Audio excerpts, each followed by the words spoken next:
Un olor acre a vinagre, metal caliente y sangre. Así olía la vida de una legión romana después de la batalla. Entre el ruido y los gemidos de los heridos, bajo el sonido de los pasos de los camilleros, uno de los soldados gritaba no por dolor, sino por horror. «Todavía está vivo». Y en ese momento ya se le acercaba un hombre con una túnica blanca, no con un escudo, sino con un cuchillo y una esponja. Este no era un verdugo, sino quien debía salvar. Pero, ¿cómo salvar si la medicina es hierro al rojo vivo? ¿Cómo se puede sobrevivir cuando el tratamiento comienza con el humo y el chisporroteo de una hoja al rojo vivo? ¿Y qué hacía a estas personas capaces no solo de soportar, sino de creer que el dolor salva? La respuesta a esto está oculta en el corazón de la disciplina romana, donde la medicina era una extensión de la guerra. Según el testimonio del historiador romano Celso, los médicos de las legiones no temían a la sangre. Actuaban rápido, casi mecánicamente. Lavaban la herida con vinagre, la cubrían con un polvo de hierbas y luego la cauterizaban con hierro para detener la sangre y matar el mal aliento. Así llamaban a la infección. No era un ritual cruel, sino la ciencia de su tiempo. Las cosas que hoy llamaríamos antisépticos, entonces eran armas contra la propia muerte. A los médicos en el ejército los llamaban medici. Pero no todos eran científicos, la mayoría provenía de las filas de los soldados. Un medicus no era solo un médico tratante, era un guerrero acostumbrado al dolor, que sabía que los segundos lo decidían todo. Si la herida no se cauterizaba, la persona moriría de fiebre. Si se cauterizaba, permanecería vivo, pero recordaría para siempre el olor a piel quemada. Imagina el hierro al rojo blanco, un grito, un destello de dolor y el silencio. En este instante se fusionaban la vida y la muerte, la disciplina y el miedo. Para los romanos era un acto de purificación, casi sagrado. Sus cuerpos debían estar intactos, su espíritu inquebrantable. Incluso después de una herida, el legionario estaba obligado a regresar a la formación. Los arqueólogos encontraron restos de instrumentos médicos, escalpelos, forceps, agujas e incluso sondas metálicas en uno de los campamentos militares cerca de Vindobona, la actual Viena. Estos hallazgos confirman que los médicos romanos tenían todo un arsenal, una fragua de vida en miniatura. Cada objeto estaba afilado como un arma, y en sus manos el acero servía no para matar, sino para curar. Pero detrás de toda esta precisión se ocultaba otra pregunta. ¿Quién curaba a los propios Medici cuando la guerra no terminaba? Porque bajo el manto del médico se ocultaba el mismo cansancio, el mismo miedo ante otro grito, el mismo chisporroteo del hierro sobre la carne. Así comenzó la historia del hospital romano, en un lugar donde la guerra se encontraba con la ciencia y el hombre con su propia resistencia. Es precisamente aquí, entre las alas y el olor a vinagre, donde la medicina romana hizo lo que muchos imperios no pudieron. Transformó el dolor en una herramienta de supervivencia. Y en el siguiente instante veremos cómo esta máquina de curación funcionaba desde dentro. Cómo la legión sabía curarse a sí misma, como un cuerpo vivo, donde cada herida tenía su propio ritual. Cuando el sol se alzaba sobre el campamento, el hospital romano, el Valetudinarium, ya vivía su vida particular. Su silencio no era de paz. Aquí se escuchaban gemidos amortiguados, el tintineo de los instrumentos, el susurro de la tela y el olor a vinagre, impregnado en las piedras. Valetudinarium, así llamaban al hospital militar, un lugar donde la guerra continuaba sin espadas. No era una tienda de campaña casual. Cada construcción tenía una estructura estricta, calculada con el mismo pedantismo romano que las fortificaciones.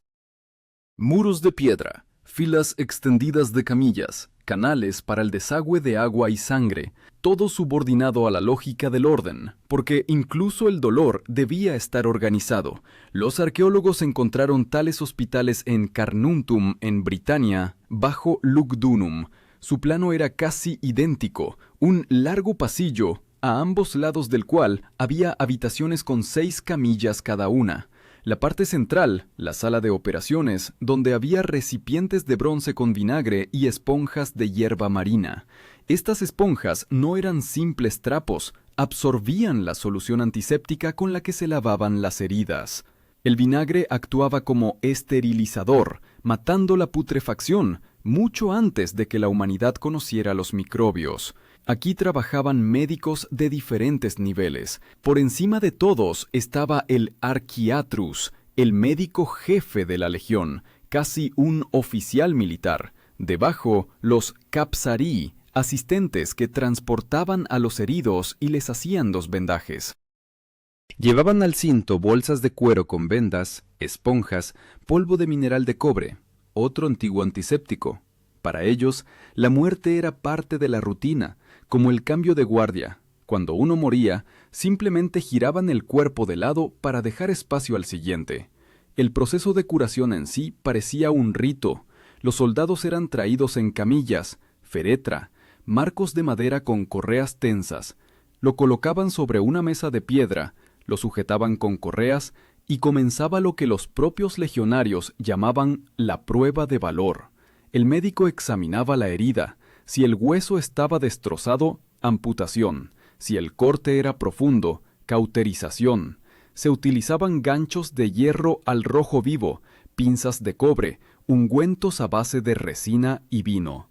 El vino reemplazaba la anestesia, pero más a menudo solo atenuaba el grito. Celso escribió que un verdadero médico no debe ser blando ni indeciso, sino seguro en su golpe, como un verdugo. Este frío principio lo determinaba todo.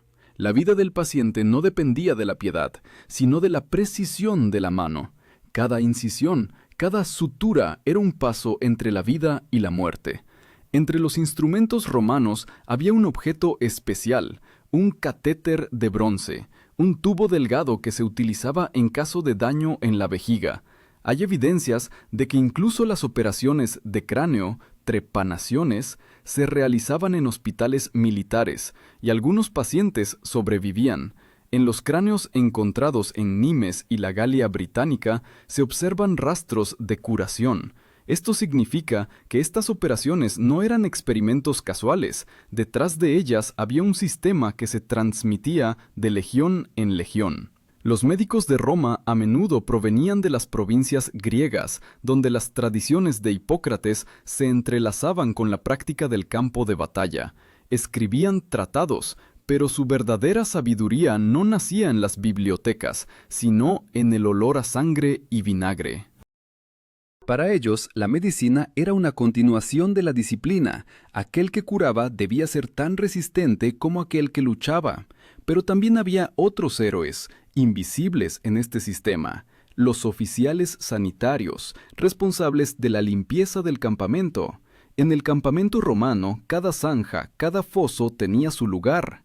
El agua fluía estrictamente en una dirección para no regresar a las tiendas. Incluso los residuos se retiraban según un horario. Esto parecía un detalle menor, pero fue precisamente la disciplina sanitaria la que salvó más vidas que el hierro candente. Historiadores modernos como Goldsworthy consideran que el ejército romano venció no solo con la espada, sino también con la limpieza. Imaginen, cada cucharada de vinagre, cada esponja, cada gota de resina hirviendo, el resultado de siglos de experiencia. Pero este orden se mantenía por una ley. El cuerpo del soldado pertenecía al imperio. Lo trataban no por misericordia, sino por cálculo. El legionario debía regresar a la formación, y cuanto menos tiempo pasaba en el hospital, mejor para el ejército. En esto residía la esencia del enfoque romano a la medicina: curar para lanzarlo de nuevo a la batalla, y cuanto mejor funcionaba el valetudinarium, más tiempo podía vivir el propio imperio, porque cada legionario curado era un ladrillo en sus muros. Pero ¿qué sucedía cuando estas paredes se volvían demasiado numerosas, cuando la sangre dejaba de detenerse, incluso con el hierro candente, y la disciplina se resquebrajaba bajo el peso del miedo? cuando los médicos comprendieron por primera vez que el imperio comenzaba a enfermarse igual que sus soldados. La batalla no era solo un choque de espadas, sino también un examen para la medicina. Cuando la legión entraba en combate, junto al tribuno siempre iba un medicus, de cuya espalda colgaba una bolsa de cuero con esponjas, pinzas y vinagre. Su lugar no estaba en la formación, sino detrás de las centurias, junto al propio campo de la muerte. Fue allí donde el polvo se mezclaba con la sangre, donde nacía la verdadera cirugía romana. Cuando las formaciones se rompían, cuando la trompa sonaba retirada, comenzaba el trabajo de aquellos que no llevaban cascos, pero salvaban más vidas que cualquier general. El historiador Vegesio escribió que los romanos no abandonaban a sus heridos, porque cada soldado es parte del ejército, y el ejército es un cuerpo único. Así operaba la ley del imperio. Perder a uno significaba debilitar a todos. Después de la batalla, los soldados llevaban los cuerpos de sus compañeros a las tiendas. A los muertos los colocaban a la derecha, a los vivos a la izquierda. A los clasificados los empezaban a tratar con esponjas empapadas en vinagre, y a los moribundos les daban agua, si quedaba. Esto no era piedad, era un sistema. Entre los Medici existía una regla tácita. Primero se trata a aquellos que pueden regresar a la formación, una condición severa, pero necesaria. Los capsari, los sanitarios menores, lo determinaban como una mirada. Si el soldado respiraba con regularidad, si el hueso no estaba destrozado, lo atendían. Si los ojos se vidriaban, seguían adelante. El objetivo no era salvar a todos, sino preservar al ejército. A veces la batalla se convertía en una catástrofe y el hospital no daba abasto. Entonces los médicos tenían que improvisar. Los historiadores mencionan un caso durante el asedio de Jerusalén, cuando los legionarios, al no tener instrumentos de hierro, cauterizaban las heridas con carbones. Fue un paso desesperado, pero efectivo. El vinagre con el que lavaban la piel chisporroteaba sobre las quemaduras. El olor era insoportable. Pero fue precisamente esta mezcla de dolor y ácido lo que detenía la putrefacción. Uno de los instrumentos más temibles se llamaba fera. Era una barra de hierro que calentaban en las brasas y luego presionaban sobre la zona sangrante. El chisporroteo era un signo de vida. Si el sonido desaparecía, significaba que la sangre se había coagulado y el soldado sobreviviría. Para los legionarios, este era el sonido de la salvación. Casi cada manipulación en el campo se realizaba sin anestesia. Vino, por supuesto, les daban, pero más a menudo solo ayudaba a olvidar. Aquellos que sobrevivían contaban que escuchaban su propia piel, como si cantara bajo el hierro. Algunos perdían el conocimiento, y precisamente esto los salvaba del dolor. El término que los romanos aplicaban a tales procedimientos era cauterium, la cauterización. En ello se unían el horror y la salvación. El cauterium no solo detenía la sangre, sino que purificaba el cuerpo del espíritu maligno de la enfermedad. Para un romano, la enfermedad era un enemigo. Había que vencerla igual que a un bárbaro. Cuando el campo de batalla se limpiaba, los cuerpos se retiraban, pero el trabajo de los Medici no terminaba. El hospital se llenaba rápidamente, y aquí comenzaba el verdadero milagro de la logística romana. Cada hospital tenía una lista de registro de los heridos. Los escribas registraban de qué cohorte era cada uno, qué se le había hecho, cuándo podría regresar a la formación. Este orden asombra incluso a los historiadores militares modernos. Un ejército capaz de llevar la contabilidad en medio del caos de sangre y muerte. Era una máquina donde el hombre se convertía en una pieza, pero una pieza necesaria. Las excavaciones arqueológicas en campamentos germánicos mostraron que muchos huesos encontrados en las zonas médicas tienen rastros de amputaciones precisas e incluso intentos de protetización, prótesis simples de madera o bronce, rudas pero funcionales. Esto significa que un legionario que perdía un brazo aún era considerado parte del imperio. Podía entrenar a reclutas, realizar tareas domésticas, custodiar almacenes. Incluso después de la pérdida, el cuerpo seguía siendo útil. Los médicos de esa época no conocían la palabra rehabilitación, pero entendían que el hombre que había sobrevivido debía estar ocupado. La inactividad para un romano, la peor enfermedad. Por eso, a los convalecientes los enviaban a trabajar en el campamento, a limpiar armas, a cavar zanjas.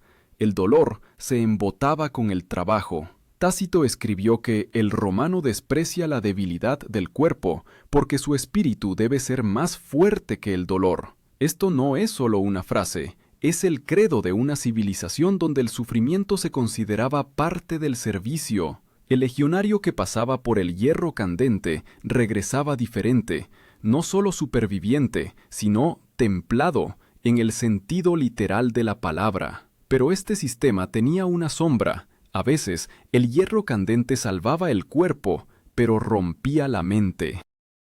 Había quienes ya no podían sostener la espada, quienes temían al fuego, quienes se encerraban en el silencio de las salas.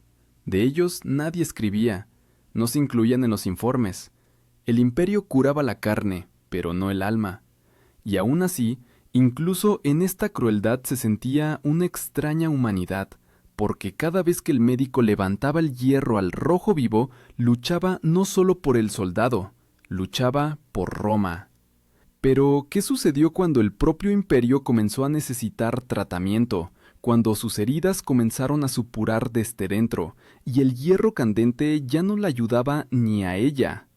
A mediados del siglo II de nuestra era, Roma estaba en la cúspide de su poder, pero bajo su piel de mármol ya comenzaban las putrefacciones. El imperio, acostumbrado a curar a los soldados con hierro candente, necesitaba cauterización. Por los caminos donde antes marchaban las legiones, ahora se movían enfermos y refugiados. Las epidemias, que más tarde serían llamadas la plaga antonina, lo abarcaron todo, desde Damasco hasta Britania.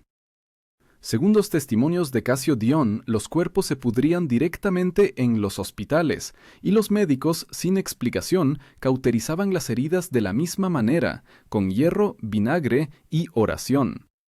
Pero el sistema, una vez creado para la guerra, sabía adaptarse. Los valetudinaria se transformaron en centros de cuarentena. Se construían fuera de los campamentos rodeados de fosos para evitar la propagación de la enfermedad. La entrada estaba custodiada por legionarios armados. La enfermedad se había convertido en un enemigo contra el que también se montaba guardia. Dentro la actividad era frenética. Las esponjas ahora se usaban no solo para lavar las heridas, sino también para purificar el aire, quemándolas después de cada uso. Los hallazgos arqueológicos en Siria confirman. Esponjas y vendas se encuentran a menudo en fosas junto con carbón, lo que significa que realmente las quemaban, intentando detener la infección. El término que entonces entró en uso sonaba como contagium, contacto, contagio. Los romanos no conocían los microbios, pero sentían que la enfermedad se transmitía por contacto. Por ello, en los hospitales comenzaron a usar humo de enebro y azufre, creyendo que purificaba el aire. Fue el primer prototipo de desinfección sanitaria. Los médicos no comprendían la esencia del proceso, pero el método funcionaba. El nivel de mortalidad entre el personal disminuía. En estos hospitales no solo trabajaban romanos. Después de las reformas de Adriano, los médicos a menudo procedían de las provincias orientales, Siria, Egipto, Grecia. Aportaban sus conocimientos, ungüentos de mirra, aceites de romero, infusiones de opio. Para los heridos, esto era casi un milagro. El vino, el vinagre y el hierro candente seguían siendo la base, pero a ellos se añadía algo suave, casi humano. Los guerreros acostumbrados al dolor sentían por primera vez el cuidado. Pero fue precisamente en este período cuando quedó claro que la medicina de Roma no podía curarlo todo. Un soldado herido en una frontera lejana ya no podía ser trasladado al hospital a tiempo. Las distancias del imperio crecían más rápido que sus caminos. Por eso, en las legiones comenzaron a crear destacamentos médicos de campaña, análogos primitivos de los hospitales móviles. Cada unidad tenía ahora su propio conjunto de material de curación y 1 o 2 capsarii. Curaban directamente en el campo, bajo la lluvia, bajo las flechas a veces, en el barro. Este fue el primer paso hacia lo que hoy se conoce como medicina de campaña.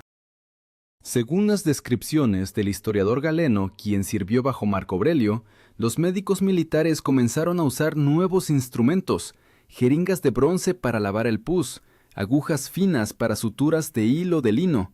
Él escribió que las heridas no solo debían cauterizarse, sino limpiarse hasta que el cuerpo respirara frescura. Para su tiempo, este fue un enfoque casi revolucionario. Por primera vez apareció el concepto de limpieza y recuperación, y no solo la detención de la sangre.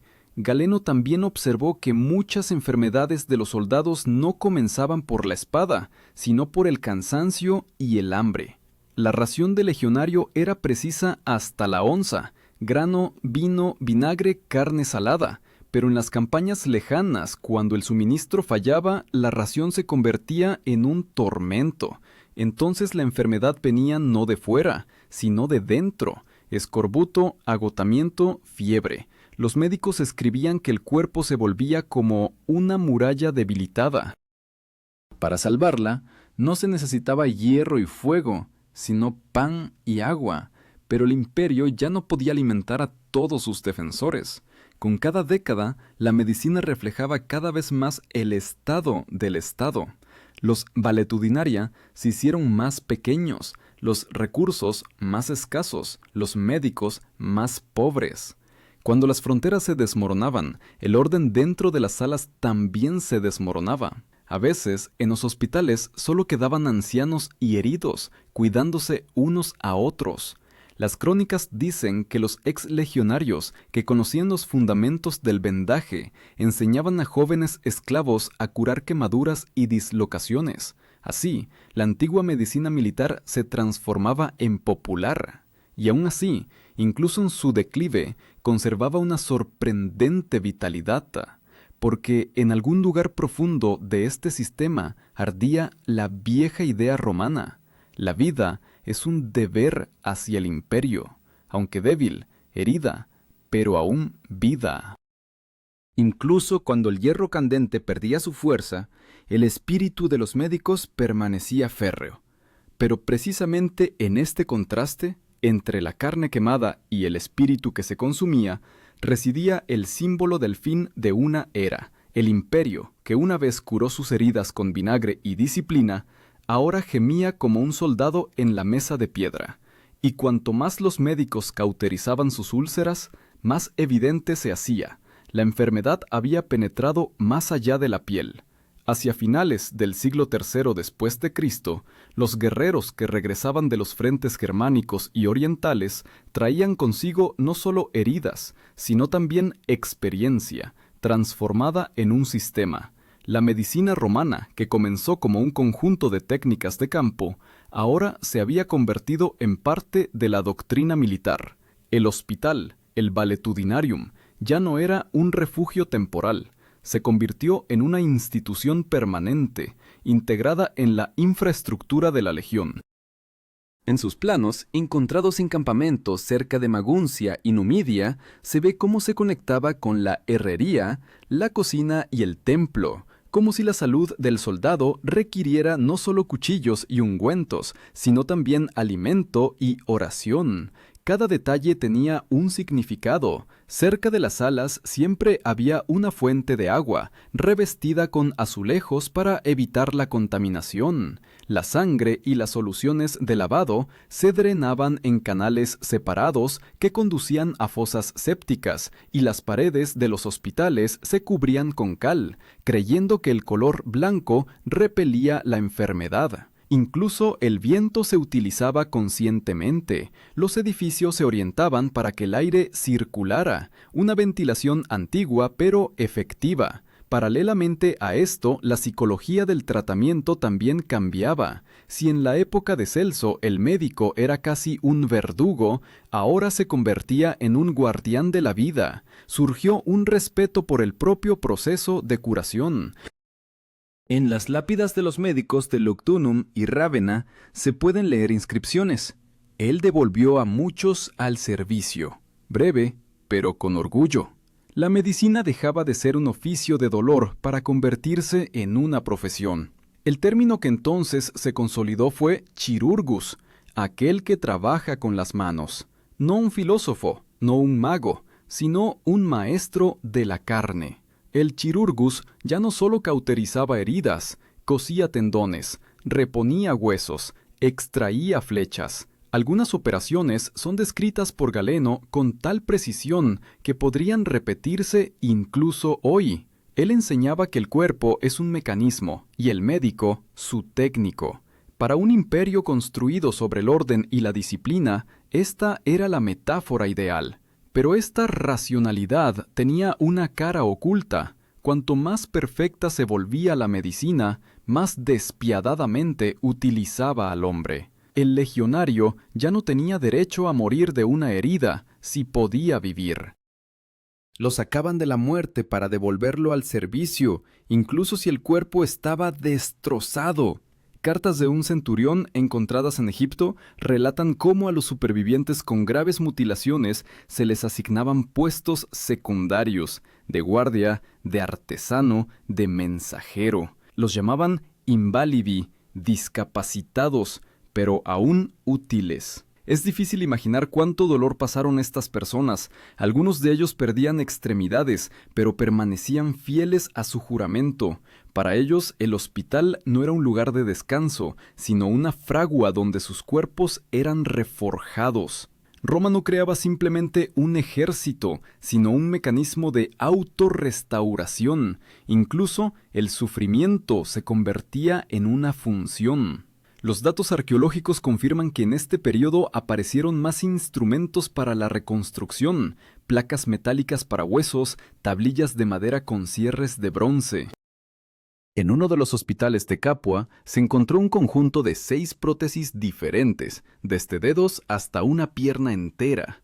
Esto demuestra que los médicos ya no solo salvaban vidas, sino que intentaban devolver al cuerpo la forma perdida. Para el mundo antiguo, esto fue un paso casi increíble. Mientras tanto, en las fronteras del imperio se intensificaba el caos. Con cada década, las guerras aumentaban y los médicos disminuían. No había tiempo para formar a jóvenes médicos, y aún así, Roma resistía, porque su medicina estaba integrada en la propia idea del ejército. Incluso si una legión era derrotada, sus supervivientes podían curarse unos a otros. En las ruinas de los hospitales, los arqueólogos encontraban no solo instrumentos, sino también inscripciones hechas por la mano de los soldados. El hierro salva. Esta simple frase transmitía todo el sentido de su fe. Pero detrás de esta fe se ocultaba el cansancio. Cuando las guerras se prolongaban durante años, los heridos regresaban a los mismos hospitales. Donde antes se oía el tintineo de los instrumentos, ahora sonaba la tos de viejos legionarios. El dolor dejó de ser temporal, se convirtió en un modo de vida. Los médicos ya no distinguían a quién curaban, a un soldado o a una sombra. Sin embargo, fue precisamente en esos años cuando nació algo nuevo. El germen de lo que más tarde se llamaría psiquiatría militar. Algunos médicos escribían sobre el temblor después de la batalla, sobre sueños en los que el herido veía las llamas del hierro. Entonces, nadie podía explicarlo, pero los propios médicos comenzaron a notar que no todas las heridas estaban en el cuerpo, algunas estaban en la mente. Y por primera vez en la historia romana se empezó a aplicar el descanso como tratamiento. A los pacientes se les enviaba al sur, al mar, a respirar el aire de la tranquilidad. Una medida sencilla, pero que salvaba más que el hierro candente. Y aún así, todo aquel que alguna vez pasó por la cauterización llevaba para siempre el recuerdo de ese sonido, un chisporroteo que separaba la vida de la muerte. Para estas personas, el hospital era un templo del dolor, pero también un lugar de renacimiento. El imperio podía desmoronarse, las ciudades arder, las legiones desaparecer, pero allí donde ardía el hierro, aún latía la vida. Y mientras en Roma humeaba el último brasero, en uno de los hospitales, entre los gritos de los heridos y el olor a vinagre, alguien volvía a acercar el hierro al fuego. El imperio se resquebrajaba, pero sus manos aún curaban. Y este sonido, corto, ronco, como el aliento de un soldado, se convertía en el símbolo del último aliento de Roma. Cuando el imperio de Occidente comenzó a desmoronarse, la medicina no murió con él, se disolvió en nuevos mundos. Los valetudinaria quedaron vacíos, pero sus muros no desaparecieron. Los monjes poblaron los antiguos hospitales, transformándolos en refugios para enfermos y peregrinos. El cambio fue casi imperceptible. Donde antes se cauterizaba con hierro, ahora se leían salmos. En lugar de vinagre, agua bendita. En lugar de esponja, oración. Pero la esencia seguía siendo la misma: salvar el cuerpo para salvar el alma. Los veteranos de las legiones que se retiraron a aldeas y fortalezas llevaron consigo sus conocimientos, enseñaron a curar heridas con vino, a vendar con lino tostado, a vigilar la pureza del agua. Estas sencillas técnicas sobrevivieron siglos. Los médicos medievales, sin conocer su origen, repetían las prácticas romanas casi al pie de la letra. Incluso la propia palabra hospitalis, hospitalario, nació de esos mismos hospitales. Y aún así, algo cambió. La medicina, que una vez fue militar, se volvió espiritual. El objetivo no era devolver al hombre a la formación, sino permitirle morir con una oración. La cauterización con hierro se hizo rara, fue reemplazada por hierbas y fe. Pero los arqueólogos encuentran rastros. En los sótanos de los monasterios se guardan los mismos instrumentos que en los hospitales romanos, solo que cubiertos de cruces. El hierro no desapareció, se convirtió en un símbolo de la crucifixión. Así terminó el ciclo que comenzó con la legión y la hoja candente. Roma enseñó a la humanidad a curar no por misericordia, sino por deber, y este deber sobrevivió al imperio. Cada vez que un médico toca una herida, en ese movimiento, la sombra de un antiguo cirujano, inclinado sobre un soldado bajo el calor de una antorcha. El imperio murió, pero su medicina permaneció en manos de quienes sabían. La salvación exige dolor. Y por eso, mientras arda el fuego y resuene la respiración, la ciencia romana aún vive, en cada gesto, en cada venda, en cada sonido del hierro que toca la carne.